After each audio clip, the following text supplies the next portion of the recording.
What's up, YouTube? This is John. John just got divorced.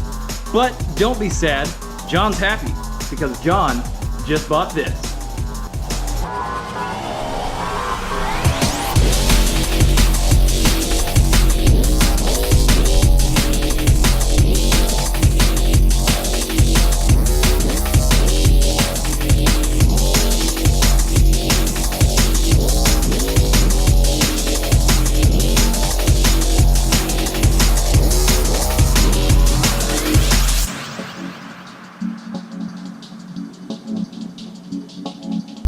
So yeah, like I just said, he just picked up this bike. He took a plane. He took a plane to Houston and drove this thing all the way back to DFW. Props to him. I've never gone more than like 200 miles on my bike in one go. So that's great.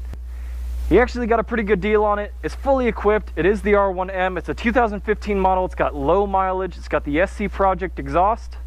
It's been tuned. It's got a power commander. And the previous owner did some kind of air box wrap on it. I guess that's to keep the temperatures down so that the air charge is cooler through the ram air induction.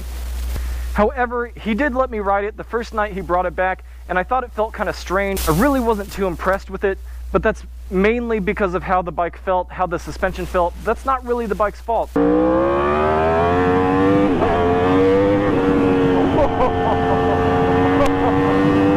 It's really all in the setup. So today we're going to show you how to set the sag on an R1M or really any modern sport bike. So to set the sag on a sport bike like this, you need to know three numbers. You need to know the full extension of the forks and the shock. You need to know the sag or the rider sag when the rider is sitting on it with their full body weight. And you need to know the rider sag whenever friction is imparted on the fork. What I mean when I say this is that because of the fork seals and the bushings, there is a slight amount of drag. So in this equation, we're actually going to average those numbers. But before we get into that, first let me show you how we're going to measure this. All right, so to measure the full extension of the forks, first we need our rider or our helper to put the bike on its side stand and lift the front wheel so it's movable and the forks are fully extended. This measurement is going to be your L1 measurement. So from the bottom of the fork seal to the bottom of the stanchion is 122 millimeters. Next, we're going to move on to the rear. Moving on to the rear, we do the exact same thing, except now the rear wheel is lifted, and we're going to want to pick a point on the bike. So we're going to measure from the axle nut to, let's say, the top of this Olin sticker, which is 560 millimeters. That is also your L1, but it's for the rear. All right, so before we actually jump into setting the preload up on this bike, I thought I should go over some basic sag numbers for sport bikes. In the front, you generally want 30 to 35 millimeters. I usually set my race bikes up at about 30, and for the rear, you want 25 to 30 millimeters. I usually set my race bikes up for somewhere between 20 to 25. I actually kind of like the rear stiff on the spring but soft on compression so it squats and drives, but that's just me. Everybody's preferences are going to be different, but for John's bike we're going to set the front at about 37 and we're going to set the rear at about 25 or 26. Alright, for the L2 for the front, your rider has to be on the bike balanced with their full weight on it. I'm going to push down on the front of the bike, we're going to let the forks rise, and then I'm going to measure it.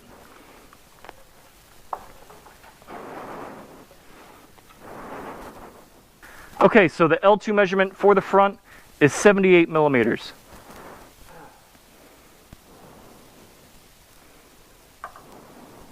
All right, so to do the L3 measurement, I'm going to lift up on the front of the bike and I'm going to let it resettle with his weight on it. So the L3 measurement for the front is 85 millimeters. All right, for the rear, it's pretty much the same. I'm going to push down, we're going to let the suspension rise, and I'm going to measure it to the top of the Olin sticker as I did before.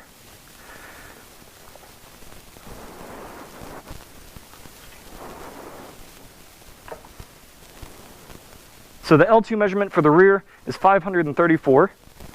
And then to get the L3, same thing as the front, we're going to lift it and let it settle.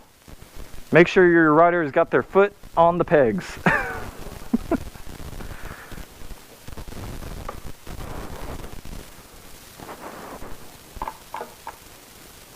So the L3 measurement for the rear is 535 millimeters. Alright, so now that we've measured all of the suspension with the rider on the bike in the gear that they'll be wearing, here's the formula. It's L1 minus L3 plus L2 divided by 2. So you're going to want to do L2 plus L3 divided by 2 and then subtract that from your L1. So it turned out that the sag for the rear with John on the bike was actually perfect. It came in at 25.5 millimeters, which is exactly where I would have set it. The front, however, needs more preload added to it.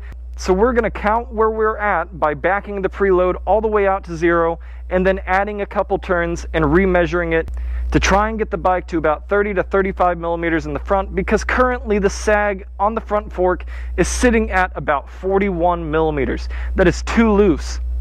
So on the R1M, the way that we set the preload is this. First, make sure the bike is off, pull up the rubber boot and disconnect the wiring going to the fork cap.